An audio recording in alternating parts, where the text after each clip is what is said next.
নাফিসা বিকেলের পুরো সময়টা কাটিয়েছিল রিশা আর জারিনের সঙ্গে। জারিন বাসায় চলে গিয়েছিল। ওকে বিদায় দেওয়ার পর রিশার সাথে আরও কিছুক্ষণ ছিল ওর রুমে। মাগরিবের আজানের পর নিজের রুমে গিয়ে অজু করে নামাজ আদায় করলো। নামাজ শেষে বুকের কাছে নিজের প্রিয় বইটা নিয়ে বসে পড়তে লাগলো। একটু একটু করে সন্ধ্যা মিশে আসছিল ঘরের মাঝে, দূরে দূরে পাখিদের বিদায়ের ডাক। আর সারাদিনে যতটা গরম ছিল তার মাঝে হঠাৎ এসে পড়া ঠান্ডা হাওয়ার স্পর্শ। মনে হচ্ছিল প্রকৃতি যেন তার পাশে বসে আছে। রিশা ওকে বলেছে কাল থেকে নাকি তাকে রিশার টিচারের কাছে ওকেও পড়তে হবে। ও স্যারের নাম নাকি আকাশ। তার সম্পর্কে অনেক কিছু ইতিমধ্যে শুনিয়ে দিয়েছে ও। নাফিসা অবাক হয়ে যায় শুধু এই মেয়েটাকে দেখে। এত কথা বলে কিভাবে এই মেয়ে?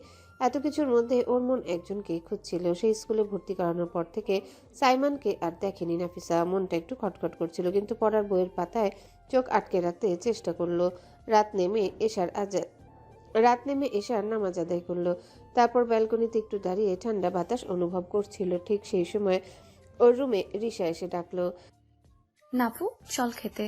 রিশার সাথে নিচে গেল। খাওয়ার টেবিলে সবাই একসাথে বসেছিল। খাওয়ার টেবিলে সবাই উপস্থিত থাকলেও ওর চোখ যাকে খুঁজছিল তার দেখা মিলল না। চেয়ার টেনে মাহবুব রাশিদ এসে বসার পর চারিদিকে একবার চোখ বুলিয়ে দেখে নিল। সাইমনকে টেবিলে না দেখে আফিয়া বেগমের দিকে চোখ দিয়ে পড়ল। তোমার বড় পুত্র কোথায়? সবাই মাহবুব রাশিদ ও আফিয়া বেগমের দিকে তাকালো। আফিয়া বেগম স্বামীর দিকে কিছুক্ষণ তাকিয়ে মুখে স্নিগ্ধ এক হাসি নিয়ে বলল, সাইমনের নাকি গুরুত্বপূর্ণ কাজ আছে, ফোনে জানিয়েছে আজকে আসবে না। মাহবুব রাশিদের গম্ভীর মুখে একটু ক্ষুণ্ণ ভঙ্গিতে বলল, হ্যাঁ, অনেক বড় চাকরি করে তো, সেজন্য সময় পায় না। কিছুটা খোঁচা মেরে বলে। বড় ভাইয়ের কথা শুনে মঈন রাশিদ বলল, ও মনে হয় কোনো কাজে ব্যস্ত আছে ভাইয়া। থাক, তোমাদের আর ওর হয়ে সাফাই দিতে হবে না। মঈন রাশিদের মুখটা চুপসে গেল। সে সবসময় সাইমনকে সব বিষয়ে সাপোর্ট করেছে। ওর চাকরি করা নিয়েও সব থেকে বড় সাপোর্ট উনি বিলকিসারা আফিয়া বেগম করেছে। আফিয়া বেগম বরাবরের মতোই হতাশ। তিনি আর কোনো উত্তর দিলেন না, নিজের কাজে মনোযোগ দিলেন। বাকি সবাইও ওদের থেকে চোখ সরিয়ে খাওয়ায় ব্যস্ত হয়ে পড়ল। এতক্ষণ ধরে নাফিসা মগ্ন চোখে তাদের কথোপকথন শুনছিল। ছোট্ট মাথায় সে বোঝে না এদের বাবা ছেলের মধ্যে এমন কি রহস্য লুকিয়ে আছে। কিছু বুঝতে না পেরে সে চুপচাপ নিজের প্লেটে নজর রাখলো। হালকা হতাশার মতো একটা মায়া মেখে অন্ধকারে ডুবে থাকা নাফিসা বিছানায় শুয়ে আছে। চারিপাশ নিস্তব্ধ, শুধু দেওয়ালের ঘড়ির টিকটিক শব্দ ধীরে ধীরে শোনা যাচ্ছে। হঠাৎ নিজের গায়ে অদ্ভুত এক স্পর্শ অনুভব করলো সে। গা গুলিয়ে উঠছে, নিঃশ্বাস ভারী হয়ে আসছে, কিন্তু হাত পা নাড়াতে পারছে না। যেন শরীরে সব শক্তি কোথাও গলে গেছে। স্পর্শটা ক্রমশ তীব্র হয়ে উঠতে লাগলো। কথা বলার চেষ্টা করছে, কিন্তু কেউ ওর কথা চেপে ধরে আছে। চোখ খুলতে পারছে না, মন চিৎকার করছে, কিন্তু প্লিজ আমার ছুঁয়ো না, ছুঁয়ো না। গলা দিয়ে আওয়াজ বের হচ্ছে না। আতঙ্কে বুক ধড়ফড় করতে লাগলো। তারপর হঠাৎ ঘুমের ভিতর থেকে যেন ভয়ঙ্কর এক চিৎকার ছিঁড়ে বেরিয়ে এলো। শাহিন মামা, প্লিজ আমাকে স্পর্শ করো না। না।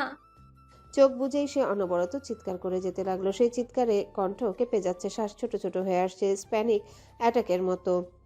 এদিকে গভীর রাত, ঘড়ির কাঁটা ঠিক 2টায় এসে থেমেছে। সারা বাড়ি নিস্তব্ধ, শুধু দূরে কোথাও বৃষ্টির আগাম হাওয়া জানালার কাছে টুকটুক শব্দ করছে। সাইমন দরজা নক করার পর একজন স্টাফ এসে দরজা খুলে দিল। সে তার কাজ শেষ করে কেবল বাড়িতে ফিরেছে। তাহমিদ ইকবাল তাকে কয়েকদিনের জন্য রেস্ট নিতে বলেছিল, কিন্তু সাইমন শোনেনি। করিডোরের হালকা অন্ধকারে সাইমন হাঁটছিল নিজের ঘরের দিকে, যা নাফিসার ঘরে ঠিক পড়ে।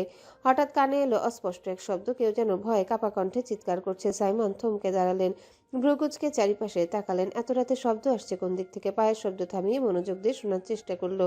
এবার স্পষ্ট বোঝা গেল শব্দটা নাফিসার ঘর থেকে আসছে। ওর বুকের ভিতর মনে হলো কেউ খামচে ধরল। এক অদ্ভুত ভাবনা মাথায় এসে ধরা দিতে এক মুহূর্ত দেরি করলো না। দ্রুত পা বাড়িয়ে এগিয়ে গেল, কিন্তু দরজার কাছে এসে হঠাৎ থমকে দাঁড়ালো। বুকের ভিতর কেমন এক অজানা আশঙ্কা ধাক্কা দিল। ঘরের ভেতর থেকে ভয়ে ভাঙা অসহায় কণ্ঠে বারবার চিৎকার শোনা যাচ্ছে। তার চোখে মুখে আতঙ্কের ছাপ ফুটে উঠল। এত রাতের এই নিস্তব্ধতায় এই চিৎকার যেন ভয়কে আরো কয়েক গুণ বাড়িয়ে দিচ্ছে। দরজার কাছে হাত দিয়ে চুপচাপ দরজার হ্যান্ডেলটা ধরলো। হঠাৎ জানতে পারলো দরজাটা লক করা নেই, শুধু হালকাভাবে ভেরানো। অজানা আশঙ্কা আরো কারো হতে থাকলো। দরজা লক করা না দেখে অনবরত ভাবতে শুরু করেছে ও। একটু ধীরগতি নিয়ে হাত কাপা কাপা হাতে সরিয়ে দরজাটা ধীরে ধীরে ঠেলে দিল। দরজা খোলার সঙ্গে সঙ্গে ভেতরে সেই নরম ম্লান ডিম লাইটের আলোর মধ্যে খাটের উপর শুয়ে থাকা নাফিসার মুখটাই চোখে পড়ল। অন্ধকার ঘরে আলো সেই নরম স্নিগ্ধতা যেন নাফিসার চিন্তায় ভরা দুঃস্বপ্নের আধারকে সামান্য আলোকিত করেছিল। ভিতরে নাফিসা বাদে কাউকে না দেখতে পেয়ে একটা দীর্ঘশ্বাস ছাড়লো, কিন্তু ওর কথাগুলো শুনে রাগে হাত মুঠো করে ফেললো। তার ভাবতেই রাগ উঠে যাচ্ছে, এইটুকু পিচ্চি মেয়ের গায়ে কেউ বাজে স্পর্শ করেছে, ওটাকে ছাড়বে না সে, যেই হোক। আবার ওর দিকে তাকানো, নাফিসার শরীর কাঁপছে, মুখ থেকে ঝরছে চিৎকারের ধ্বনি। স্বপ্নের অভিশাপ যেন তার গলায় বন্ধ জড়িয়ে রেখেছে। সেই অস্থিরতা, সেই ভয়ের চাপ তাকে মেরে ফেলতে চাচ্ছে। সাইমনের মন ভারী হয়ে উঠল। নাফিসার এতটাই ভাঙা, এতটাই অস্থির অবস্থা দেখে সে থামিয়ে দিতে পারল না। ধীরে ধীরে সে তার পা বাড়িয়ে নাফিসার দিকে এগিয়ে গেল। বেডের উপর বসে এক হাতের কনুই দিয়ে ভর দিয়ে ওর দিকে ঝুঁকে কাঁপা কাঁপা হাতে ওর গাল স্পর্শ করলো। এই পিচ্ছি, আর ইউ ওকে? শুনতে পাচ্ছ? গালে হাত দিয়ে আলতো থাবড়াতে থাকলো। দেখো, চোখ হলো, এখানে কেউ নেই, তোমাকে কেউ বাজেভাবে স্পর্শ করবে না।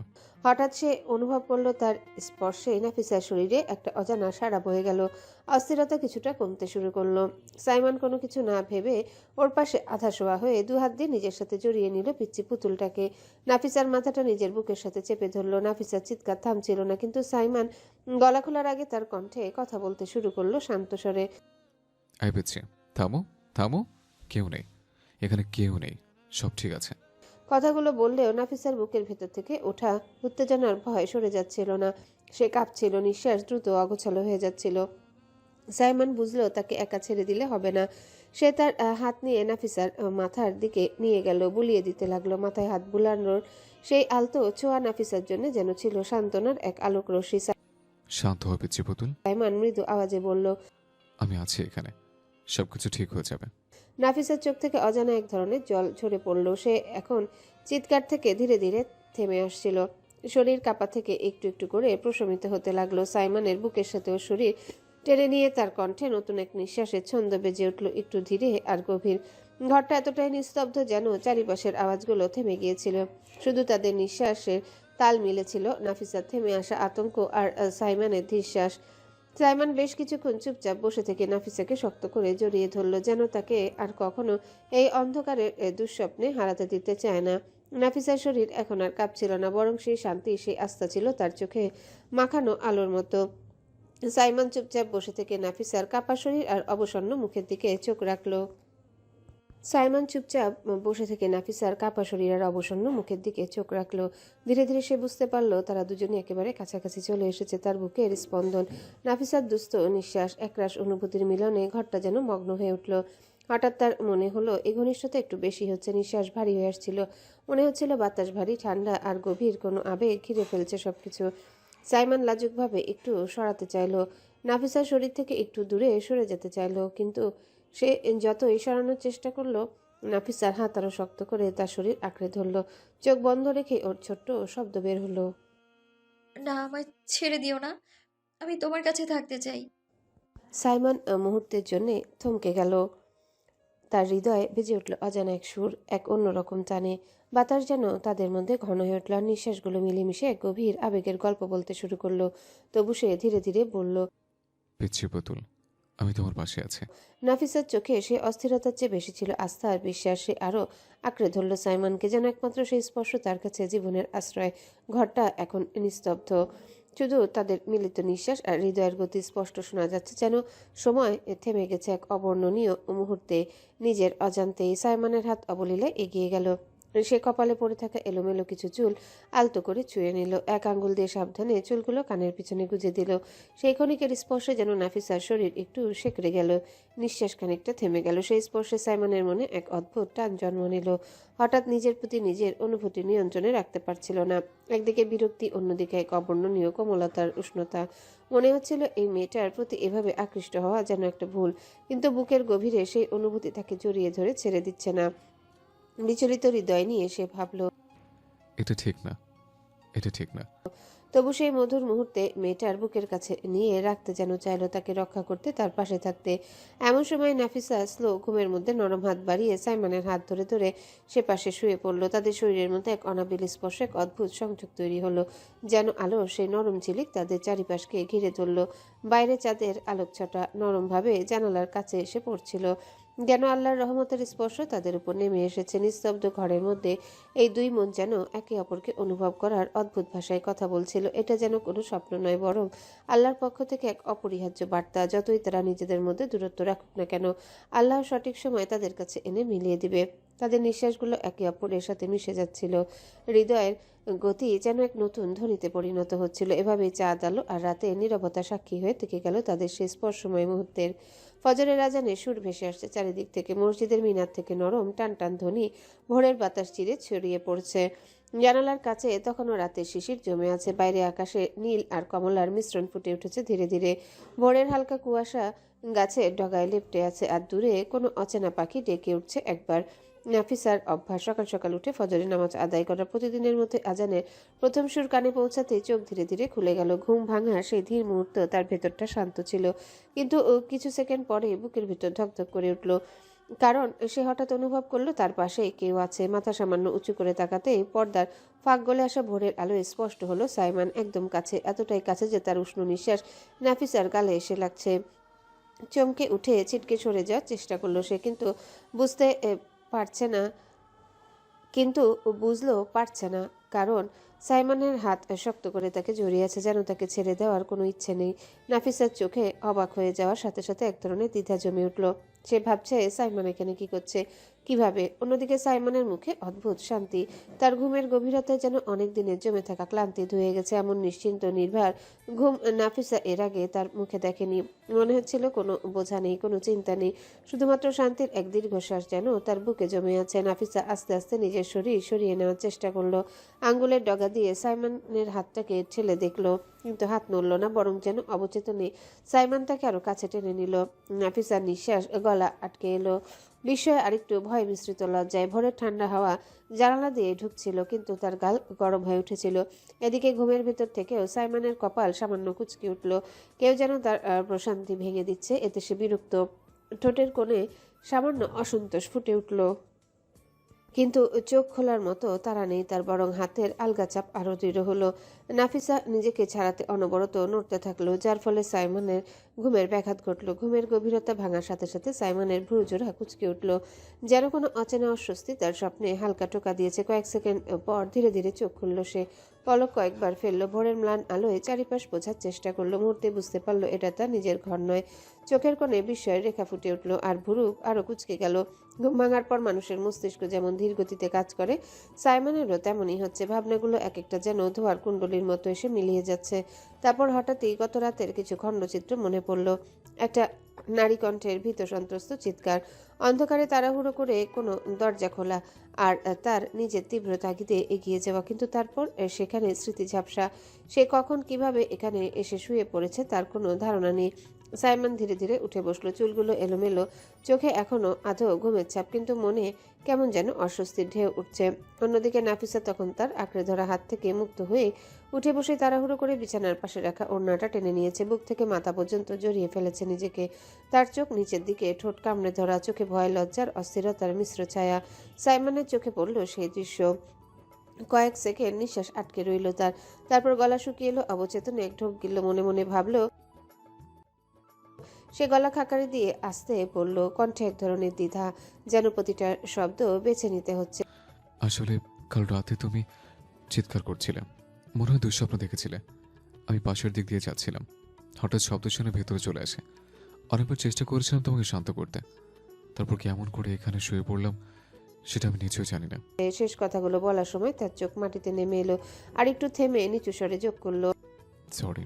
নীরবতার মাঝে দুজনের মনেই জমে আছে এক অঘোষিত অস্বস্তি, যেন পরবর্তী কথাগুলো বলার আগে দুজনে নিজ নিজ ভেতরে গিট খুলে নিচ্ছে। নাফিসা অবাক হয়ে তাকিয়ে রইল সাইমনের দিকে। এত বড় গম্ভীর মানুষ তাকে এভাবে বিনয়ের সাথে সরি বলছে। মনে মনে বুকের ভেতর হালকা কম্পন নিয়ে কিছু বলতে চাইলেও গলা আটকে গেল, শব্দ যেন ঠিক মতো বেরোতে চায় না। তারপর হঠাৎই মাথায় এক চিন্তা এলো, সে কি ঘুমের মধ্যে কিছু বলে ফেলেছিল? ভাবনাটা আসতেই ঠোঁট শুকিয়ে গেল। অবচেতনে এক ঢোক গিলল নাফিসা। সাইমান তখনও তার দিকে তাকিয়ে, যেন নিজের অজুহাতটা আবারও পরিষ্কার করতে চাইছে, কিন্তু সে নিজে আবার ভাবছে সে এত সাফাই দিচ্ছে কেন। নিচু গলায় ধীর স্বরে বলল, এই পিচ্ছি, আমি সত্যিই জানি না কিভাবে এখানে শুয়ে পড়েছে। নাফিসা আস্তে আস্তে মুখ তুলে তাকালো, চোখে ভয়ের বদলে এবার যেন একরকম নির্ভরতার ছাপ। মিনমিন করে বলল, আমি আপনাকে বিশ্বাস করি। আপনি ইচ্ছে করে এখানে আসেননি। আমি বুঝতে পেরেছি। কথাটা শুনে সাইমনের চোখ সামান্য ছোট হয়ে এলো। এ মুগ্ধ হলো আবার বিস্মিত। এই ছোট্ট মেয়ে এত ভারী কথা বলে কিভাবে? কিন্তু ঠিক তখনই গত রাতের একটা ঘটনা ঝলসে উঠল মনে। নাফিসার কণ্ঠে উচ্চারিত শাহিন মামা নামটা, সেই শব্দ মনে পড়তেই তার মাথায় যেন আগুন জ্বলে উঠল। চোখে একরকম তীব্রতা এসে গেল, মুঠো শক্ত হয়ে গেল। হঠাৎই কণ্ঠস্বর বদলে গিয়ে কড়া হয়ে উঠল। শাহিন মামাকে? প্রশ্নটা শুনে নাফিসা চমকে উঠল। মুহূর্তের জন্য শ্বাস আটকে গেল, বুকের ভেতরে ধুকপুকানি বেড়ে গেল। তার ঠোঁট কাঁপতে লাগলো, চোখে ভয়ের ছায়া আরো গাঢ় হলো। অবশেষে খুব ধীরে, প্রায় ফিসফিসিয়ে বলল, আপনি ভুল শুনেছেন। কেউ না। ঘরের ভেতরে হঠাৎ যেন হাওয়া ভারী হয়ে গেল। দুজনে চুপ, কেউ আর কথা বলছে না। কিন্তু নীরবতার ভেতরে জমে আছে হাজারো প্রশ্ন, হাজারো উত্তর, যেগুলো কেউ উচ্চারণ করার সাহস পাচ্ছে না। সাইমন কিছুক্ষণ নাফিসা চোখের দিকে তাকিয়ে রইল। চোখের ভিতরে এসে বুঝে গেল নাফিসা কিছু বলবে না, বললেও সত্যটা বলবে না। এখনই ঘাটালো না বিষয়টা। সে ধীরে ধীরে বিছানা থেকে নামলো। পায়ের শব্দ খুব মৃদু, যেন ভোরের নীরবতা ভেঙে না যায়। দরজার দিকে কয়েক পা এগিয়ে থেমে গেল, কি মনে করে আবার ঘুরে দাঁড়ালো। চোখে এক ধরনের দৃঢ়তা নিয়ে নাফিসার দিকে তাকিয়ে বলল, আজ স্কুল থেকে আমি তোমাকে নিতে যাব। ঋষের সাথে আসার দরকার নেই, মনে থাকবে? নাফিসা বিস্মিত দৃষ্টিতে তার দিকে তাকালো। কিছু বলতে গিয়েও থেমে গেল। মনে মনে ভাবলো, আবার কোথায় নিয়ে যাবে আমায়? কিন্তু প্রশ্নটা মুখে আনলো না। তার নীরবতা সাইমনের চোখ এড়ালো না। এক চিলতে বিরক্তি মিশ্রিত ঠাট্টা স্বর নিয়ে বলল, এই পিচ্ছি, সবসময় কি ভাবে এত? ছোট মানুষের এত ভাবনা ভালো না। আরেকটা কথা, এত ভারী ভারী কথা বলাও ভালো না। ছোট মানুষ ছোট মানুষের মতোই থাকবে, ছোট মানুষের মতো বিহেভ করবে। এত ভারী কি কথা, ভারী কি ভাবনা আমার পছন্দ না। ছোট মানুষের মতো কথা বলার আর ব্যবহার করার অভ্যাস করবে, ওকে? নাফিসা হা হয়ে গেল। এটা কেমন কথা? সে তো এমনই, তার চিন্তা, তার ভাষা সবসময় একটু গভীর। এবার কেমন করে ছোট মানুষের মতো আচরণ করবে? সে বুঝতেই পারল না। সাইমনের কথা তার মাথার উপর দিয়ে চলে গেল। দরজা বন্ধ হতে নাফিসা এক দীর্ঘশ্বাস ছাড়ল। মুহূর্তে মনে হলো এতক্ষণ যেন সে শ্বাস আটকেই রেখেছিল। এই লোকটার সামনে এলেই তার ভেতরে অদ্ভুত এক অনুভূতি হয়, মিশ্র ভয়, অস্থিরতা আর অন্য কিছু, যা সে নিজেও ঠিক বুঝতে পারে না। তার উপর ভাবতে শরীর গরম হয়ে উঠল। সে তো এই লোকটার সাথে জড়িয়ে সারা রাত কাটিয়েছে। ভাবনাটা মাথায় আসতে লজ্জায় গাল লাল হয়ে গেল। বুকের ভেতর হাঁসফাঁস শুরু হয়ে গেল। সে কিভাবে পারল? এসব ভাবতে ভাবতেই তার চোখ ঘড়ির দিকে গেল। নামাজের সময় হয়ে গেছে। তাড়াহুড়ো করে উঠে ওড়নাটা ঠিক করলো, তারপর অজু করতে চলে গেল। শীতল পানির স্পর্শে একটু হলেও মন শান্ত হলো। ফিরে এসে বিছানার এক কোণে সোজা হয়ে দাঁড়িয়ে নামাজ শুরু করলো। ঠোঁট ধীরে ধীরে কোরআনের আয়াত উচ্চারণ করছে আর মনে মনে চেষ্টা করছে সব অস্থিরতা আল্লাহর হাতে সঁপে দিতে। সকালে নাস্তার সময় নাফিসা সাইমনকে দেখতে পেল না। তার চোখ জানালার বাইরে ঢাকা শহরের ব্যস্ত রাস্তায় আটকে গেল। ড্রাইভার গাড়ি চালাচ্ছিলেন আর ড্রাইভারের পাশে একজন গার্ড বসে। এই বাড়ির বাইরে যাওয়ার সময় সবাইকে গার্ড নিয়ে যেতে হয়। নাফিসা এটা বুঝতেই পারছে না কেন এমনটা করে। তার পাশেই বসে রিশা আছে, কিন্তু বসা বললে ভুল হবে। সে হেলান দিয়ে পুরোপুরি ঘুমিয়ে পড়েছে। এত ঘুম পাগল মেয়েটা, নাফিসা ভেবেই হাসি আটকাতে পারল না। স্কুলের সামনে পৌঁছাতে আস্তে করে ডেকে উঠল। আপু, আমরা চলে এসেছি, উঠো। রিশা তখন ঘুমের ঘর থেকে হাত দিয়ে ঘাট ঝাঁকাতে লাগলো। তার হাই ব্ল্যাক ডায়মন্ড, প্লিজ আমাকে বিরক্ত করো না। তোমার ব্ল্যাক ঠোঁটগুলো খেতে কি ব্ল্যাক চকলেটের মতো লাগবে, নাকি milk black chocolate? Please disturb করো না, দেখতে দাও তো। তারপর জোরে ডেকে উঠল। আপু, রিশো আপু, আমরা চলে এসেছি। রিশা হুড়মুড় করে উঠে পড়ল। কি হলো কি হলো? ঘুম থেকে উঠে তাড়াহুড়ো করতে লাগলো। নাফিসা একটু ধীর স্বরে বলল। স্কুলে এসে গেছি, উঠো। রিশা হেসে বলল, হ্যাঁ, কি সুন্দর একটা স্বপ্ন দেখছিলাম তোর জন্য, ভেঙে গেল রে নাফু। এই স্বপ্নটা কবে বাস্তবে আসবে আল্লাহই জানে। চল তাড়াতাড়ি কর, লেট হয়ে যাচ্ছে। নাফিসাকে রিশা বিদায় জানিয়ে ওর ক্লাসরুমের দিকে ছুটে গেল। রিশা হেসে বলল। নাফিসাকে রিশা বিদায় জানিয়ে ওর ক্লাসরুমের দিকে ছুটে গেল। সে ভাবছে এখন ওর বেস্ট ফ্রেন্ড জারিনের কাছে গিয়ে ওর স্বপ্নের কথা বলবে, না হলে এই মুহূর্তে হজম হবে না। এদিকে প্রতিদিনই নাফিসা রিশার নতুন নতুন রূপ দেখে মুচকি হেসে ওঠে। সে আজও রিশার এমন তাড়াহুড়ো দেখে মুগ্ধ। ঠিক তখনই পাশে এসে দাঁড়ায় মেহেরিন। কি রে নাফু, মিষ্টি মিষ্টি হাসছিস কেন? নাফিসা চমকে তাকিয়ে হাসি মুখে বলে। আসসালামু আলাইকুম। মেহেরিন কানে হাত দিয়ে বলে, আসসালামু আলাইকুম। চলো, দেরি হয়ে যাচ্ছে, ক্লাসে যাই আমরা। দুই বান্ধবী হাত ধরে ধরে ক্লাসের দিকে এগোতে থাকে। ক্লাসে ঢুকে ওদের বেঞ্চে হঠাৎ ধপাস করে ব্যাগ রাখলো মেহেরাব। Hi cutie Nafisa. নাফিসা মুচকি হেসে সালাম জানালো। মেহেরাব হাসি মুখে সাড়া দিল। মেহেরিন তার ভাইয়ের দিকে তাকিয়ে মুখ ঘুরিয়ে বলল। উড়ে এসে জুড়ে বসেছে। মেহেরাব একটু বিরক্তি দেখিয়ে বলল। কি বললি তুই? আমি তো কিছুই বলিনি। মেহেরিন মুচকি হাসি দিয়ে বলল। তুই অন্য জায়গায় গিয়ে বস, আমাদের এখানে বসলে কেন? আমার ইচ্ছা, তোর কোথায় বসতে হবে নাকি? কোথায় বসবো আর কোথায় বসবো না? তাদের কথা কাটাকাটির মাঝে ক্লাসে এসে উপস্থিত হলো টিচার। ক্লাসে হালকা গুমট গরম, জানালার ধারে পাখাটা কটকট করে ঘুরছে, কিন্তু তাতে খুব একটা ঠান্ডা মিলছে না। সামনে টিচার হোয়াইট বোর্ডে চক দিয়ে বড় বড় করে লিখে যাচ্ছেন, গলা স্বরে টানা টানা একঘেয়েমি। তো এই টপিকটা কিন্তু তোমাদের এক্সামে আসবে। সবাই এক খাতায় কিছু না কিছু লিখছে, কিন্তু পেছনে কর্নারে বসে থাকা রিশা আর জারিনের খাতা একদম ফাঁকা। ওরা একেবারে অন্য এক দুনিয়ায়। রিশা হালকা ঝুঁকে ফিসফিস করে বলল। শোন, কাল রাতে আমি একদম ঠিক করে ফেলেছি, ব্ল্যাক ডায়মন্ডকে প্রপোজ করব। জারিন এক মুহূর্ত থমকে তার দিকে তাকালো, তারপর ফিসফিস স্বরে বলল। তুই প্রমিস কাজে দিবে না? আকাশ ভাই সোজা গিয়ে আন্টিকে বলে দেবে। রিশা মুখ বাঁকিয়ে ফিসফিস করলো। এই জন্যই তো তোকে বলছি, কেমনে করব বুঝে উঠতে পারছি না। হঠাৎ গিয়ে বলি, হ্যালো ব্ল্যাক ডায়মন্ড, আমি তোমাকে ভালোবাসি। তুমি যদি আমার প্রপোজাল অ্যাকসেপ্ট না করো, পরে অন্যভাবে আবার ট্রাই করে প্রপোজ করব। পছন্দ করবে, তবুও আমার আম্মুকে প্লিজ বলো না। কেমন হবে? তুই তো সিনেমা বানাবি মনে হয়। তারপর হালকা দীর্ঘশ্বাস ফেলে গম্ভীর মুখে বলল। আমারই তো এখনো কেউ মেলেনি যার সাথে এমন প্রপোজের কথা বলবো। এই বলতে বলতে জারিন চশমাটা আঙ্গুল দিয়ে ঠিক করলো। প্রথমে নাকের ডগায় তুললো, আবারও নামিয়ে দিল। কিছুক্ষণ পর আবারও তুললো, যেন চশমা না তারও মুড সুইচ। রিশা খিলখিল করে হেসে বলল। তোকে আগে একখান গ্লাস গোলা দিয়া বিয়া দিতে হবে, তারপর তুই প্রেম করবি। জারিন বিরক্ত হয়ে কাঁধে হালকা ঠুসি মারল। চুপ কর, টিচার টের পেলে আবার সামনে নিয়ে যাবে।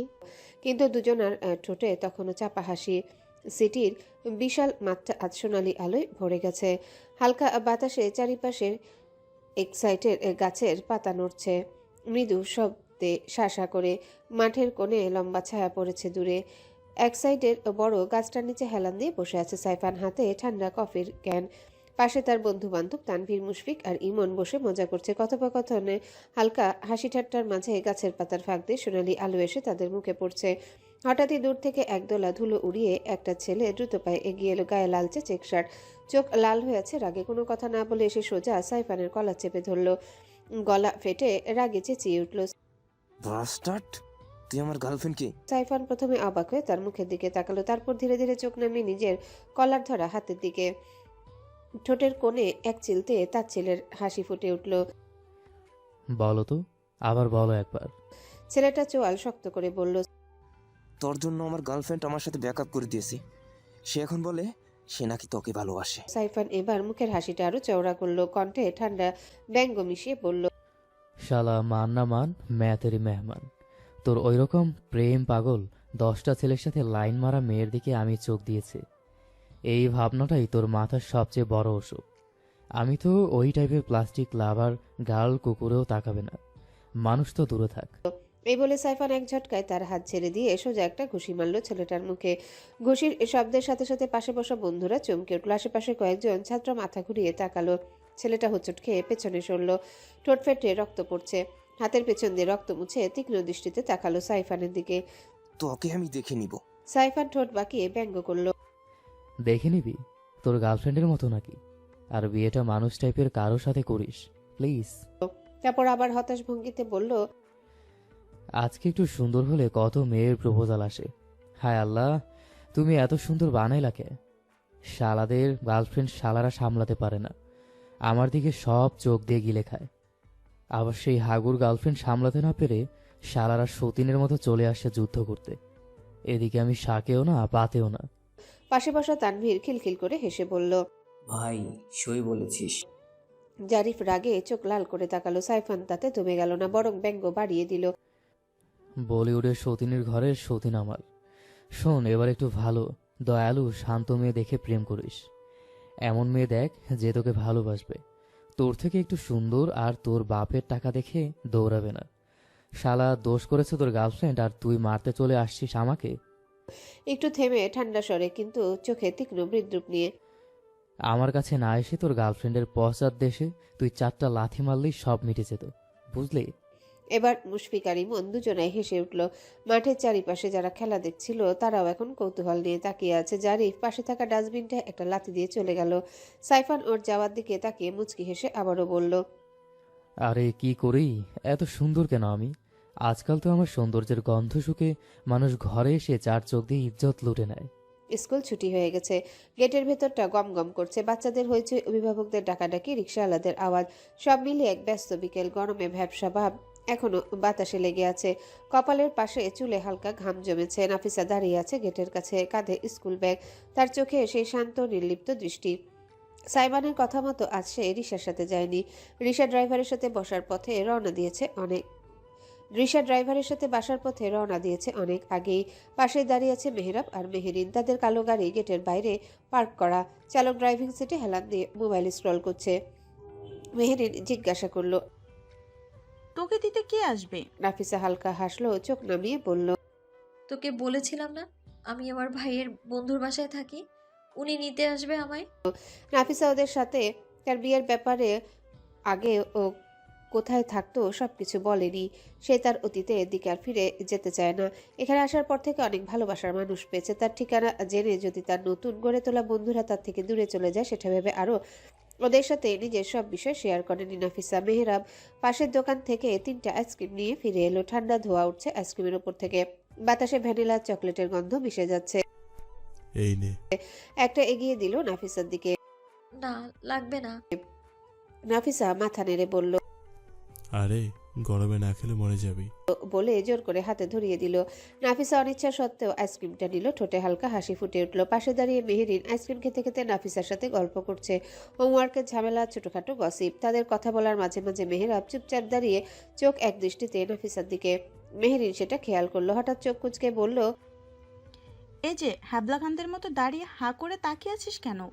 মেহরাব যেন ধরা পড়ে গেল। পরক্ষণে ঠোঁটে শয়তানি টান এনে হঠাৎ মেহেরিনের মুখে আইসক্রিম ছুঁয়ে দিল। ঠান্ডা স্পর্শে মেহেরিন ঝটকা খেয়ে চিৎকার করে উঠল। এই নোংরা, তুই মরবি আজ। সে এক ঝটকায় আইসক্রিম ফেলে দিয়ে মেহরাবের দিকে তেড়ে এলো। তোকে আমি ছাড়বো না। মেহরাব হেসে দৌড় দিল। দুজনের হাসি চিৎকারে আশেপাশে কয়েকজন অভিভাবকও তাকিয়ে দেখলো। দৌড়াতে দৌড়াতে মেহরাব এবার নাফিসার পিছনে গিয়ে দাঁড়ালো। পাশে থাক, ওকে আটকাস। বলে তার 2 বাহু ধরে একবার ডানে একবার বামে দুলাতে লাগলো, যেন নাফিসা মাঝখানে ঢাল হয়ে আছে। আরে ছাড়। নাফিসা হাঁপাতে হাঁপাতে বলল, কিন্তু ঠোঁটের কোণে চাপা হাসি। এদিকে মেহেরিন এক পাশ থেকে তেড়ে আসছে, অন্য পাশে মেহরাব নাফিসাকে ঢাল বানিয়ে লুকোচুরি খেলছে। গাড়ির দরজা খুলে নামলো সাইমান। কপাল কুচকে আছে, চোখে বিরক্তি আর খোঁজার তারা। এদিক ওদিক তাকে হঠাৎ গেটের পাশে ছোটখাটো হুলস্থুল চোখে পড়লো। প্রথমে চোখ গিয়ে থামলো মেহরাবের হাতে, যেটা নাফিসার 2 বাহু ধরে আছে। সাইমানের দৃষ্টি মুহূর্তে শক্ত হয়ে গেল। চোয়াল টান টান, মুঠো বাঁধা, পা বড় বড় ফেলে এগিয়ে এলো। কোথায় ছিলে? এতক্ষণ ধরে খুঁজছে। গম্ভীর কানে বিঁধে যাওয়া স্বর। শব্দটা এত হঠাৎ আর তীক্ষ্ণ ছিল যে মেহেরিন মাঝপথে থেমে গেল। মেহরাবও হাত ছেড়ে দিল। অবাক দৃষ্টিতে সাইমানের দিকে তাকালো। মেহেরিন তাড়াতাড়ি বলল, হ্যালো ভাইয়া, আমি না নাফিসার ফ্রেন্ড। মেহরাবও হেসে বলল, হ্যালো ভাইয়া, আপনি যেহেতু নাফিসার ভাইয়া হন তাহলে আমাদেরও ভাইয়া। আপনার কথা অনেক শুনেছি। ভাইয়া শব্দটা সাইমানের কানে কেমন কটাস করে বাজলো। ঠোঁট শক্ত হয়ে গেল, চোখের গভীরতা আরো গাঢ় হয়ে উঠল, কিন্তু বাইরে কিছু প্রকাশ না করে ঠান্ডা হাসি দিল। নাফিসার হাত ধরে বলল, তোমাদের সাথে আবার পরে দেখা হবে। তোমাদের নতুন বন্ধুকে আমি নিয়ে যাচ্ছি। নাফিসার হাত টেনে গেটের বাইরে নিয়ে গিয়ে গাড়ির দরজা খুললো। বসো, জোরে বলে উঠল। নাফিসা চমকে উঠল। কিছু বলার আগে সাইমন দৃঢ় দৃষ্টিতে ইঙ্গিত করলো। তার আচমকার আগে নাফিসা হতভম্ব হয়ে শুধু তাকিয়ে রইল। পেছনে দাঁড়িয়ে মেহরাব ফিসফিস করে বলল, আজব না ব্যাপারটা। ঠিক বলেছিস। মেহেরিন মাথা নেড়ে বলল। মেহরাব কাঁধ ঝাঁকিয়ে হেসে বলল, যাক, অন্তত একটা বিষয়ে আমাদের ভাবনা মিলে গেছে। মেহেরিন মুখ ঘুরিয়ে বলল, ধুর, তুই মর।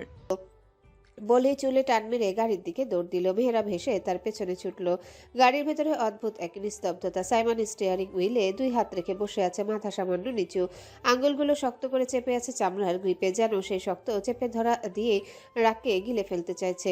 সে নিজেও বুঝতে পারছে না এত রাগ কেন, কিসের জন্য। এক মুহূর্তের জন্য স্টিয়ারিংটা ছেড়ে দিল, হাতটা সেন্টার কনসোলের পাশের হোল্ডারে গিয়ে থামলো। সেখানে ঠান্ডা পানির বোতলটা তুলে নিল। হঠাৎ গাড়ির দরজা ঠেলে বাইরে বেরিয়ে গেল।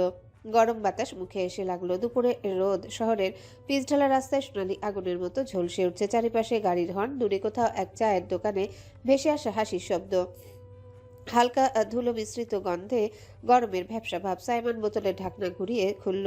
ঠান্ডা পানির এক ফোঁটা তার হাত বেয়ে নেমে গেল। তারপর এক ঢোক না খেয়ে সোজা মাথায় ঢেলে দিল। ঠান্ডা পানি গরম মাথায় আছড়ে পড়তে যেন রাগের আগুন কিছুটা নিভে এলো। কিছুক্ষণ চোখ বন্ধ করে দাঁড়িয়ে থাকলো। ফোঁটাগুলো কপাল বেয়ে গাল, গলা, শার্টের কলারে গড়িয়ে পড়ল। এক হাত দিয়ে ভিজে চুল পেছনে সরিয়ে মাথা ঝাঁকালো। ছোট ছোট পানির ফোঁটা চারিপাশে ছিটকে গেল। পকেট থেকে একটা সাদা রুমাল বের করলো। ধীরে ধীরে চুল, মুখ, গলা মুছলো। শ্বাস কিছুটা হালকা, চোখের তীব্রতা কিছুটা নরম, তবু ভেতরে কোথাও একটা খচখচে অস্থিরতা রয়ে গেছে। গাড়ির ভিতর বসে সব দেখছে নাফিসা। সে একদম অবাক হয়ে গিয়েছে। এই লোক হঠাৎ গাড়ি থেকে নেমে মাথায় পানি ঢালছে কেন? ভ্যাবাচেকা খাওয়া দৃষ্টিতে কাচের ভেতর থেকে তাকিয়ে আছে। মনে মনে ভাবছে, আমি কি কিছু ভুল করে ফেলেছি, নাকি আমার জন্যই এত রেগে আছে? কিছুক্ষণ পর সাইমন গাড়িতে ফিরে এলো। আসন সামলে বসতেই তার ভেতরে রাগের ঢেউ কিছুটা স্থিমিত হয়ে এসেছে। ইঞ্জিনের শব্দে গাড়িটা আবার ধীরে ধীরে এগোতে শুরু করলো। নাফিসা দুই হাত হাঁটুর উপর রেখে ছোট্ট কণ্ঠে বলল, আপনি এত রেগে আছেন কেন? আমি কি কিছু ভুল করেছি? সাইমন প্রথমে তাকালো না। ঠোঁটের কোণে এক অস্পষ্ট বাঁক এনে বিড়বিড় করল। ইডিয়েট। তারপর কণ্ঠ কিছুটা শক্ত করে বলল, যার তার সাথে মিশবে না তুমি। Got it? নাফিসা ভয়ে মাথা নাড়ল। সাইমনের চোখ এক মুহূর্ত তার মুখে স্থির হয়ে রইল। সংক্ষিপ্ত স্বরে বলল, সিট বেল্ট বাঁধো। নাফিসা সিট বেল্ট বেঁধে একটু ইতস্তত করে জিজ্ঞাসা করল, আমরা কোথায় যাচ্ছি? এত কথা বলে কেন পিচ্ছে? সাইমন বিরক্ত স্বরে বলল, চুপচাপ বসে থাকো। কোথায় নিয়ে যাচ্ছি তা তোমার ভাবনার বিষয় না, আর আমার মুখের উপর বেশি কথা বলবে না। নাফিসা নিচু চোখে মাথা নাড়ল। চুপ করে বসলো। সাইমন তার সেই মাথা নাড়ানো দেখে ভ্রু কুচকালো। সবসময় মাথা নাড়ো, মুখ দিয়ে কথা নেই? নাফিসা সরলভাবে মিনমিন করে উত্তর দিল, আপনি তো বললেন আপনার মুখের উপর কথা বলা পছন্দ না। সাইমন তার দিকে তাকিয়ে ঠোঁটে হালকা চাপা হাসি দেখা গেল, কিন্তু সঙ্গে সঙ্গে চোখের দৃষ্টি কঠিন করে নিল, যেন কাউকে টেন না দিতে চায়। ছোট্ট স্বরে বলল, ইডিয়েট। তারপর মনোযোগ আবারও রাস্তায় ফেরালো। গাড়ির চাকা শহরের রাস্তায় গড়িয়ে চলল। ব্যস্ত নগরের বিকেল। নাফিসা গাড়ির জানালা দিয়ে বাইরের এই কোলাহল দেখতে লাগলো। মনে মনে সে সাইমনকে বকছে। সবসময় পিচ্ছি পিচ্ছি বলে ডাকে। নামটা তার ভালো লাগে না, বললে ভুল হবে, তার নিজের কাছে ভালো লাগে শুনতে। আবার হঠাৎ ধমক দিয়ে এমনভাবে তাকায় যে ভেতরে ধক করে ওঠে, এই লোকটা কি বুঝে না এসব? সাইমন গাড়িটা ধীরে ধীরে থামালো। ইঞ্জিনের শব্দ স্থিমিত হতে না হতে সে নিজের সিট বেল্ট খুলতে খুলতে ঠান্ডা স্বরে বলল, বাইরে বের হও। বলেই দরজা খুলে আগে নেমে গেল। নাফিস একটু ইতস্তত করে তার ব্যাগটা কাঁধে ঠিক করলো। তারপর আস্তে আস্তে দরজা ঠেলে বাইরে বের হলো। গাড়ি থেকে নেমে প্রথমেই চোখ গেল চারিপাশে। অবাক হয়ে দেখলো তারা একেবারে একটা সুন্দর ডুপ্লেক্স বাড়ির সামনে এসে দাঁড়িয়েছে। দোতলার বারান্দায় এই সাদা রেলিং, ছাদের ধারে ঝুলছে সবুজ লতাপাতা। বাড়ির চারিপাশে প্রচুর গাছপালা, যেন ছোট্ট একটা বাগান ঘিরে রেখেছে পুরো বাড়িটাকে। সাইমন সোজা গেটের দিকে হাঁটতে হাঁটতে বলল, নাফিসা তার ছোট ছোট পা ফেলে ধীরে ধীরে ওর পেছন পেছন হাঁটতে লাগলো। হাঁটার ফাঁকে ফাঁকে চারিপাশে তাকাচ্ছে। গাছের পাতায় সূর্যের আলো ছায়ার খেলায় দুলছে। রঙিন ফুলের পাপড়ি হালকা বাতাসে দুলে উঠছে। কিছু কিছু ফুলের নামও সে জানে না, এই প্রথম দেখছে। অথচ মনে হচ্ছে এদের মধ্যে অদ্ভুত এক শান্তি লুকিয়ে আছে। গেট পার হয়ে সাইমন নাফিসাকে নিয়ে বাড়ির বারান্দায় এসে দাঁড়ালো। কাঠের দরজার সামনে থেমে ধাতব কলিং বেলটা চাপলো সে। ঘন্টা টুংটাং শব্দ মিলিয়ে যেতে না যেতে এই ভেতর থেকে পায়ের শব্দ ভেসে এলো। টুকটাক টুকটাক কাঠের মেঝেতে কারো হালকা স্যান্ডেলের ধাক্কা।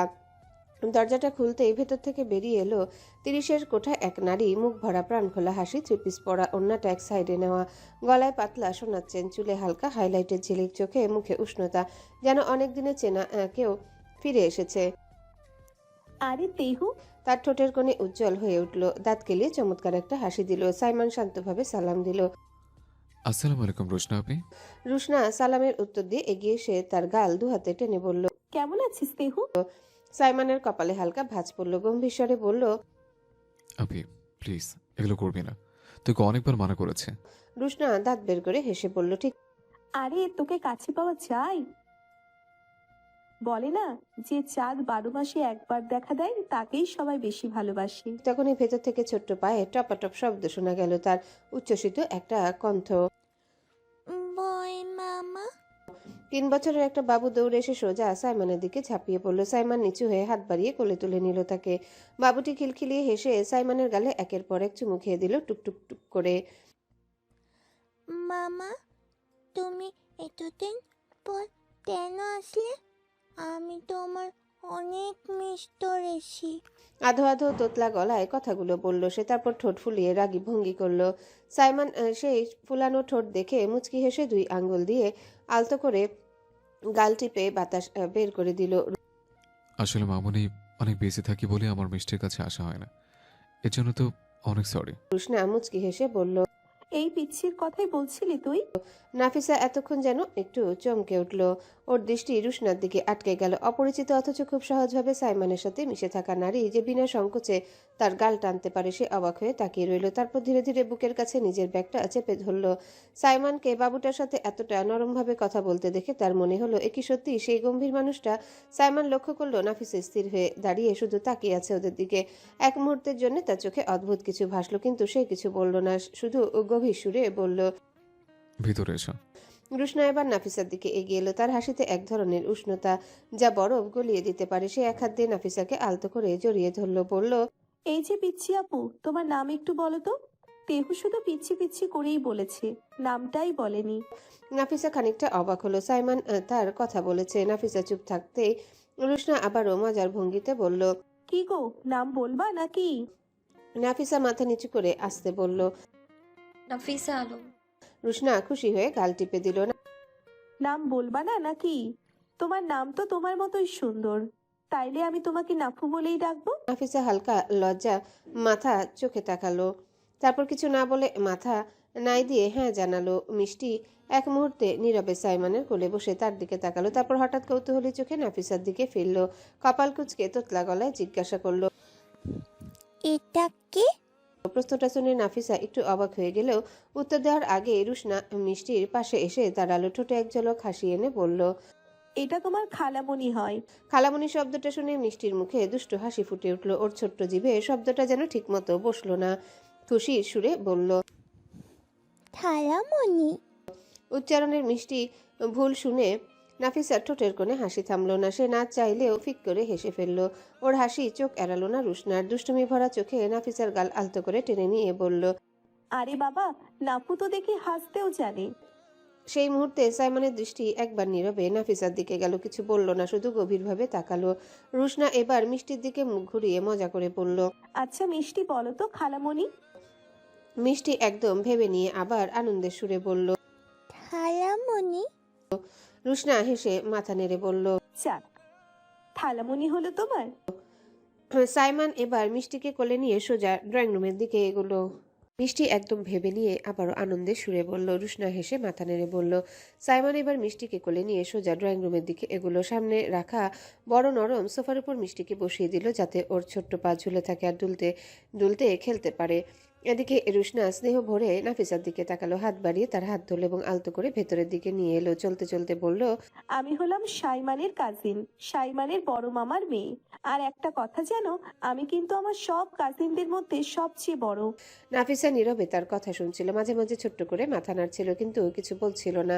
সোফার অন্য কোণে নাফিসাকে বসিয়ে রুশনা পাশেই বসলো। তারপর ভেতরের দিকে মুখ ফিরিয়ে জোরে ডাক দিল, খালা, এদের একটু নাস্তা দিয়ে যাও তো। কিছুক্ষণের মধ্যে রান্নাঘরের দিক থেকে এক মধ্যবয়সী মহিলা ট্রে হাতে নিয়ে এসে হাজির হলেন। ট্রেতে সাজানো ধোয়া ওঠা নাস্তা, সাথে কয়েকটা ছোট্ট বাটি আর গ্লাস। মহিলা এসে টেবিলের উপর নাস্তা সাজিয়ে রেখে নরম স্বরে বললেন, এই নেন মা, গরম গরম। তখনই সাইমন হাত বাড়িয়ে একটা বাটি তুলে নিল। বাটিটা হালিমে ঠাসা। রুশনা বলল, নে তোর পছন্দের হালিম। নাফিসা ধীরে ধীরে চোখ তুলে ওদের দিকে তাকালো। সাইমনের দিকে চোখ পড়তেই মনে মনে একরকম বিস্ময় ভর করলো তার ভেতরে। এই গভীর চুপচাপ মানুষটার আবার এমন চটপটে টাইপের খাবার পছন্দ, হালিম। সত্যি কি ওর মতো মানুষের রুচি এমন হতে পারে? দিকে সাইমন সোফায় বসে মিষ্টিকে তার পায়ের একপাশে বসিয়ে রেখেছে, যেন ছোট্ট পায়ের জায়গা হয় আরাম করে বসার। তখনই বাইরে থেকে দারোয়ান এসে টেবিলের পাশে একটা বড় বক্স নামিয়ে রেখে চলে গেল। রুশনার কণ্ঠে নরম গর্বের সুর, ওই যে সাইমনই ওটার জন্য এতক্ষণ দেরি করছিল। বক্স খুলতেই বোঝা গেল ভিতরে নানা রঙের খেলনা সাজানো, গাড়ি, পুতুল, পাজল, সবই নতুন চকচকে। আসলে সাইমনই কিনে এনেছে মিষ্টির জন্য। মিষ্টি তাড়াতাড়ি এক খেলনা হাতে নিয়ে ওর কোলে বসে খেলতে লাগলো, যেন চারিপাশে সবকিছু ভুলে গেছে। সাইমন গম্ভীর মুখে নিজের সামনে রাখা বাটিটা হাতে তুলে নিল। নীরবে চামচ দিয়ে হালিম নেড়ে দেখছিল। ওর মুখের গাম্ভীর্য রুশনার নজরে পড়তে দেরি হলো না। রুশনা হালকা বিরক্তি নিয়ে কপাল কুচকালো, তারপর মজা রাগ মেশানো গলায় বলল, ভাই একটু হাসবি না? তোর জন্য কত কষ্ট করে বানালাম। আমার হাতে তুই একটা খাবার পছন্দ করিস বলেই জানি। ভাবছিলাম অন্তত আজকে প্রশংসা করবি, কিন্তু না, কোনো দিনও করিস না। অন্তত একটু হাসতে তো পারিস।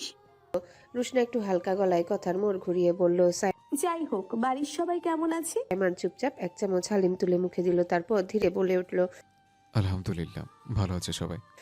রুশনা দীর্ঘশ্বাস ফেলল, ভঙ্গিটা যেন হতাশার। কাজের চক্করে কোথাও আর যাওয়া হয় না।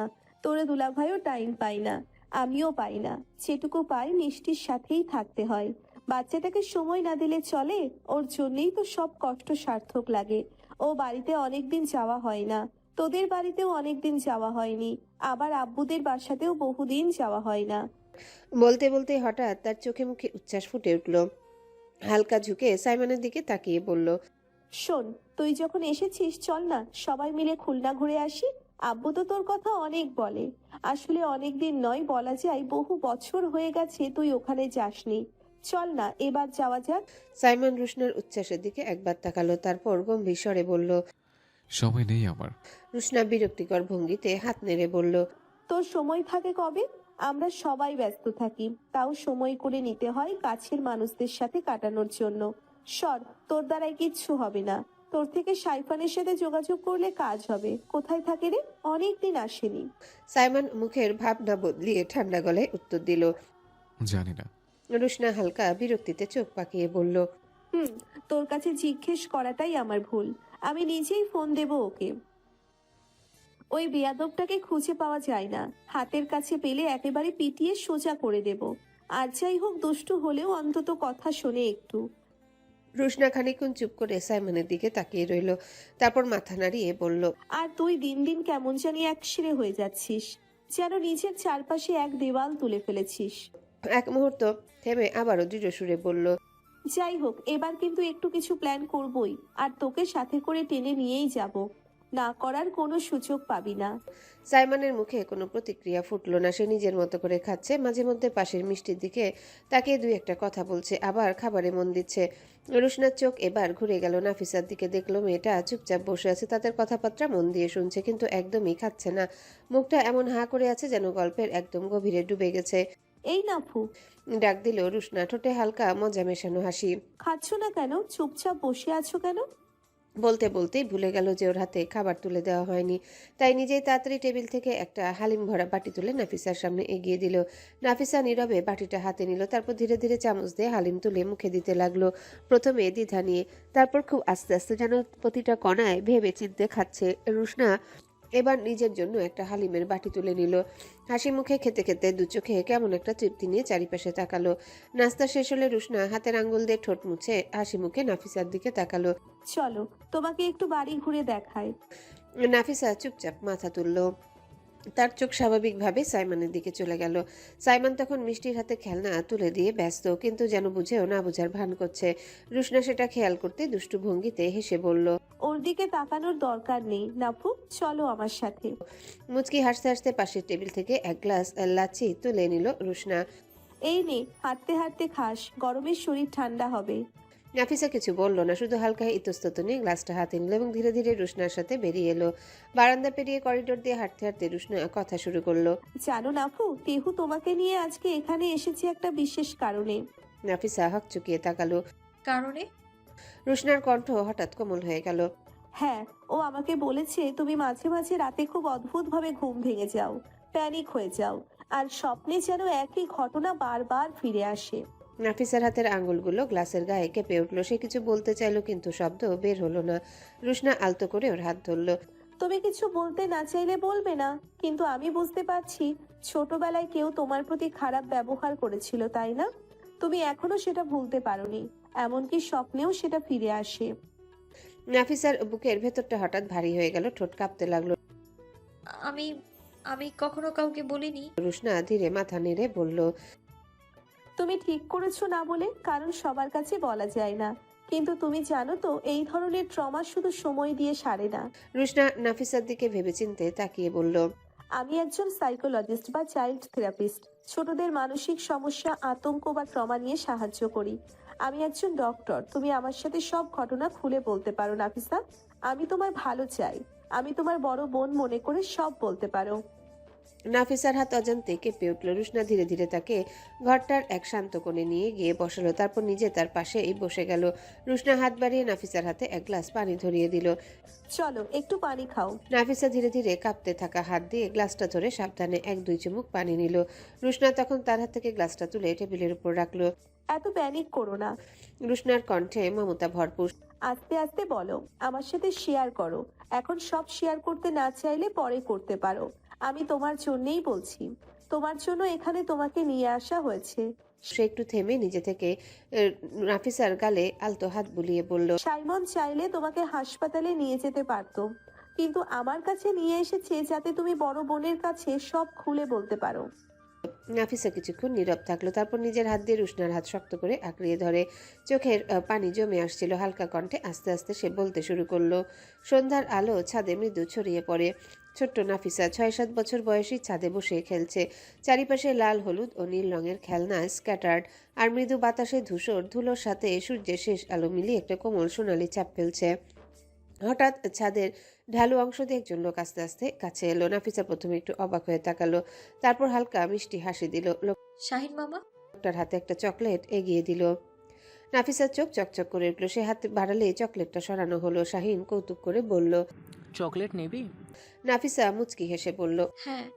আচ্ছা তবে আমার কোলে এসো। নাফিসা উত্তেজনায় হাত বাড়িয়ে কোলে ওঠার চেষ্টা করলো। শাহিন তাকে ধীরে ধীরে কোলে তুললো আর চকলেটটা হাতে তুলে দিল। নাফিসা প্রথমে খুশি হয়ে খেলতে লাগলো, সবকিছু মনে হয়নি। তবে সময় গড়িয়ে একটা সময় নাফিসা হঠাৎ একটা অস্বস্তি বোধ করলো। সে বুঝতে পারলো নিজের শরীরের উপর কিছুটা ভয় বা অস্বস্তি আছে। সে সরাসরি নিচে নামলো, মাথা নিচু করে বলল, মামা আমি আর কোলে থাকতে চাই না। বলতে বলতেই বমি করে দেয়। বাচ্চাটা সহ্য করতে পারে না। শাহিন নাক মুখ কুচকিয়ে নাফিসাকে কোল থেকে নামিয়ে দিয়ে বলল, কি করলি তুই? ছোট্ট নাফিসা চোখ তুলে তাকিয়ে নিজের ক্লান্ত শরীর নিয়ে ওখানে বসে পড়ল। তখনও মাঝে মাঝে পুরনো ভীতির স্মৃতি মনে পড়ে। হঠাৎ তার দম বন্ধ লাগলো, হৃদস্পন্দন বেড়ে গেল। সে কেঁপে কেঁপে দাঁড়িয়ে রেগুলার প্যানিক অ্যাটাক শুরু হয়ে গেল।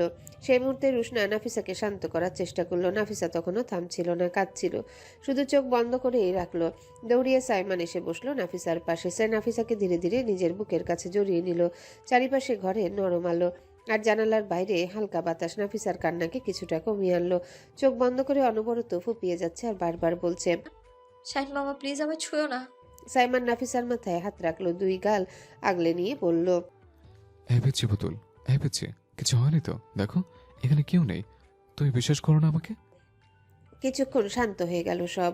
চারিদিকে নিস্তব্ধ। নাফিসা পিটপিট করে চোখ খুললো। ধীরে ধীরে সাইমানের দিকে তাকালো। চোখের পলকে যে শান্তি ফিরল তার চারিপাশের আলোকে আরো উজ্জ্বল করে তুলল। সাইমান মিষ্টির ফোনে কার্টুন দিয়ে বসিয়ে রেখে এখানে এসে আড়ালে দাঁড়িয়ে রুশনা ও নাফিসার এই মুহূর্তের কথা চুপচাপ শুনছিল। সাইমান নিজের রাগ নিয়ন্ত্রণ করছিল, কিন্তু চোখে ধীরে ধীরে মন্থর ব্যথার ছাপ দেখা যাচ্ছিল। এতক্ষণ ধরে হাত মুঠো করে দাঁড়িয়েছিল। নাফিসার প্যানিক অ্যাটাক হতে দেখে ওর দিকে ছুটে আসে তখন। শিশুদের নিরাপত্তা, গুড টাচ ও ব্যাড টাচ সম্পর্কে সচেতনতা। প্রিয় পাঠকগণ, আমাদের সমাজে শিশুদের উপর যৌন হয়রানি ও নির্যাতনের ঘটনা উদ্বেগজনক হারে বৃদ্ধি পাচ্ছে। শুধু মেয়ে নয়, ছেলে শিশুরাও এই ধরনের ঘটনার শিকার হচ্ছে। তাই আমাদের দায়িত্ব সন্তানদের ছোটবেলা থেকেই গুড টাচ ও ব্যাড টাচ সম্পর্কে সচেতন করা।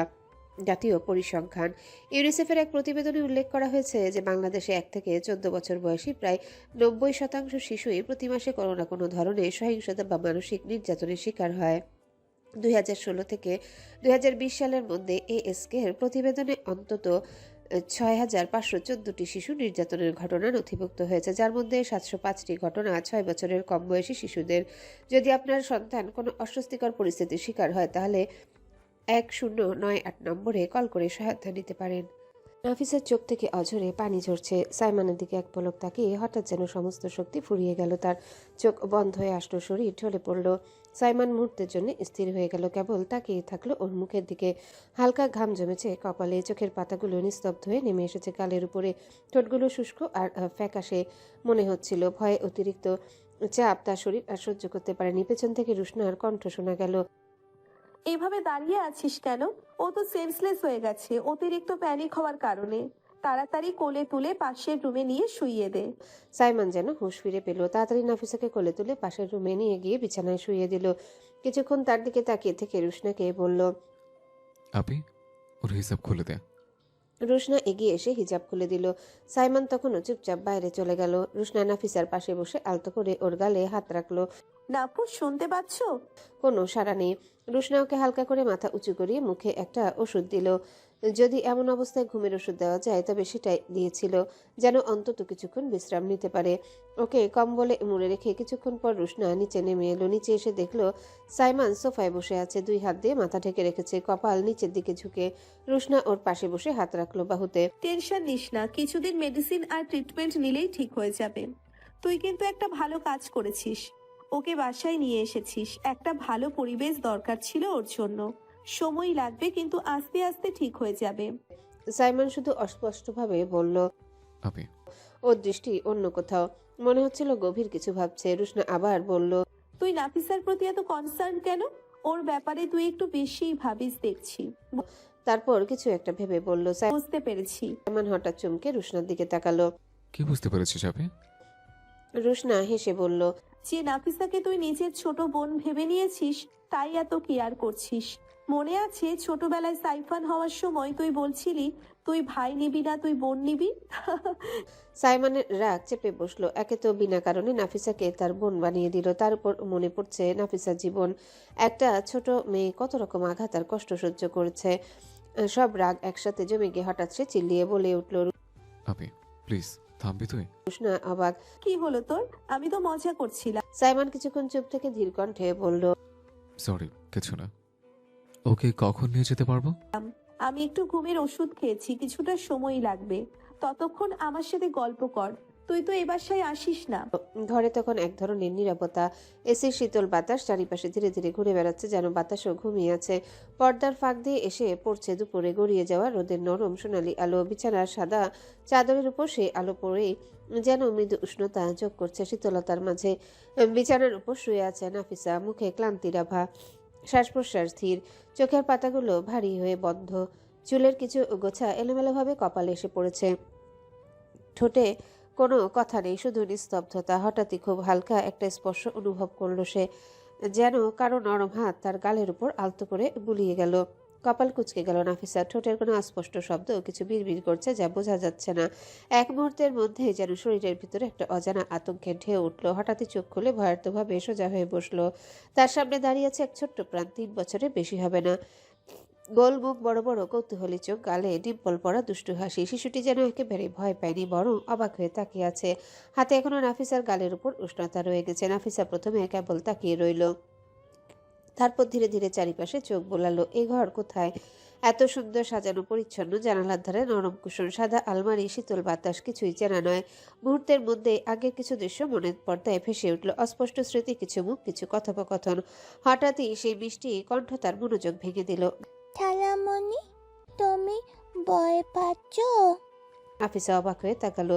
শিশুটি মাথা কাত করে প্রশ্ন করছে, চোখে একরাশ চিন্তার ছাপ। তার কণ্ঠের ভঙ্গি এতটাই সরল আর স্নেহভরা যে নাফিসার ঠোঁটে অনিচ্ছা সত্ত্বেও মৃদু হাসি ফুটে উঠল। সে ধীরে ধীরে মাথা নেড়ে বলল, আমি ভয় পাইনি। শিশুটি যেন তৃপ্তি নিঃশ্বাস ফেলল, তারপর উজ্জ্বল মুখে আবারও বলল, তুমি অনেক সুন্দর বিউটিফুল। শব্দটা স্পষ্টভাবে বলার চেষ্টা করলো, কিন্তু বারবার বিউটিফুল উচ্চারণটা হয়ে গেল বিটুটিফুত। নাফিসা চোখ নামিয়ে হাসলো। আঙ্গুল বাড়িয়ে শিশুটির নরম গাল আলতো করে টেনে বলল, তুমি তো অনেক মিষ্টি, বিতুতিফুত। ওর সেটা বলার চেষ্টা করলো। শিশুটি খুশি হয়ে খিলখিলিয়ে হেসে উঠল। নাফিসা এবার তাকে কোলে তুলে নিল। ছোট্ট শরীরটা যেন এক ধরনের উষ্ণতা আছে, যা মনে শান্তি আনে। তোমার নাম কি? নাফিসা প্রশ্ন করলো। শিশুটি যেন গর্ব করে বলল, মিষ্টি তাবিব এহতান। নাফিসা অবাক হয়ে হেসে ফেলল। তোমার নাম মিস্ত্রি? শিশুটি মাথা নেড়ে না বলল, কিন্তু পরের মুহূর্তে আবারও চেষ্টা করলো। মিষ্টি মিষ্টি। তবুও মিষ্টি বলার চেষ্টাটা বারবার হয়ে যাচ্ছে মিস্ত্রি। নাফিসা মৃদু হাসি দিয়ে তার নাক আলতো করে টিপে দিল। আচ্ছা, আমি সঠিক করে বলে দিচ্ছি, মিষ্টি হাবিব এহসান। এবার ঠিক হলো তো? শিশুটি খিলখিলিয়ে হেসে সম্মতি জানালো, ছোট্ট মাথাটা জোরে জোরে নাড়ালো, যেন এখন সে ঠিক বলছে। ঠিক তখনই রুমের দরজা খুলে গেল। ভেতরে ঢুকলো রুশনা, মুখে স্বাভাবিক হাসি, হাতে ছোট্ট একটা কাপ। সে দৃশ্য দেখে বলল, কি গো দুজন, কি গল্প করছো? নাফিসা রুশনাকে দেখে লজ্জায় চোখ নামিয়ে ফেললো, ঠোঁটের কোণের হাসিটুকু মিলিয়ে গেল। কয়েক মুহূর্ত আগে স্বাভাবিক ভঙ্গি হারিয়ে আবার যেন চুপচাপ সংযত হয়ে গেল সে। রুশনা নাফিসার দিকে কয়েক মুহূর্ত গভীরভাবে তাকিয়ে রইল। তার চোখে মুখে এখনো ভয় আর ক্লান্তির ছাপ স্পষ্ট। ক্লান্ত চোখের পাতাগুলো আধা ভাঙা, ঠোঁটের কোণ শুকনা, গাল ফ্যাকাশে। রুশনা তার হাতে থাকা গ্লাসটা আলতো করে সামনে এগিয়ে দিয়ে বলল, নাও একটু পানি খাও, তারপর রেডি হয়ে নাও। ওইদিকে তো আর একজন বসে আছে, তার তো আবার সময় খুব বেশি দেয় না। তোমার জ্ঞান ফিরেছে কিনা বারবার জিজ্ঞেস করছে। নাফিসা কিছু না বলে গ্লাসটা হাতে নিল। পানি ঠোঁটে ছোঁয়ানোর আগে রুশনা এগিয়ে এসে তার মাথায় স্নেহ ভরে হাত বুলিয়ে দিল। শটটা কোমল হয়ে উঠল। দেখো তুমি একা নও, এরকম হ্যারাসমেন্টের শিকার ছোটবেলায় অনেকেই হয়েছে। এগুলো মনে পুষে রাখবে না, আর যদি কখনো এমন কিছু হয় সবার সাথে শেয়ার করবে, বুঝেছো? আমি তোমাকে কিছু মেডিসিন দেব, এগুলো খেলে আর স্বপ্নে ওইসব দেখবা না, ঠিক আছে? নাফিসার চোখ হঠাৎ ভিজে উঠল, পানির ফোঁটা গড়িয়ে পড়ল গালে। সে এক মুহূর্তের জন্য নিজেকে সামলাতে পারল না, ঝট করে রুশনাকে জড়িয়ে ধরল। আচমকা এই আলিঙ্গনে রুশনা খানিকটা চমকে গেল। পরের মুহূর্তে স্নেহ ভরা হাসি ফুটল মুখে। আলতো করে নাফিসাকে জড়িয়ে ধরে বলল, আরে পাগলি মেয়ে, কান্না করছো কেন? নাফিসা কিছু বলতে চাইল, কিন্তু একটার পর একটা হেঁচকি ওঠায় কথা আটকে গেল গলায়। এমন সময় ছোট্ট পায়ের শব্দ হয়ে মিষ্টি দৌড়ে এসে দুজনের সামনে দাঁড়ালো। বড় বড় চোখে নাফিসার দিকে তাকিয়ে বলল, তালামণি, তুমি আবার কাঁদছ কেন? থালামণি, ও থালামণি, তুমি কেঁদো না। তুমি কাঁদলে আমিও কেঁদে দিব। ওর ভাঙা ভাঙা ভাষায় নির্দোষ হুমকি শুনে নাফিসা কাঁদতে কাঁদতেই হেসে ফেলল। রুশনাও হেসে উঠল। নাফিসা ধীরে ধীরে রুশনার আলিঙ্গন থেকে সরে এসে মিষ্টিকে কোলে তুলে নিল। ছোট্ট গালে একটুখানি চুমু খেলো সে, আর মিষ্টিও খিলখিলিয়ে হেসে নাফিসার গালে একটা চুমু দিয়ে পাল্টা ভালোবাসা ফিরিয়ে দিল। ঠিক তখন দরজার পাশে দাঁড়িয়ে থাকা সকিনা খালা বলল, নিচে আপনাদের ডাকতেছে, সাইমন স্যারের নাকি দেরি হয়ে যাচ্ছে।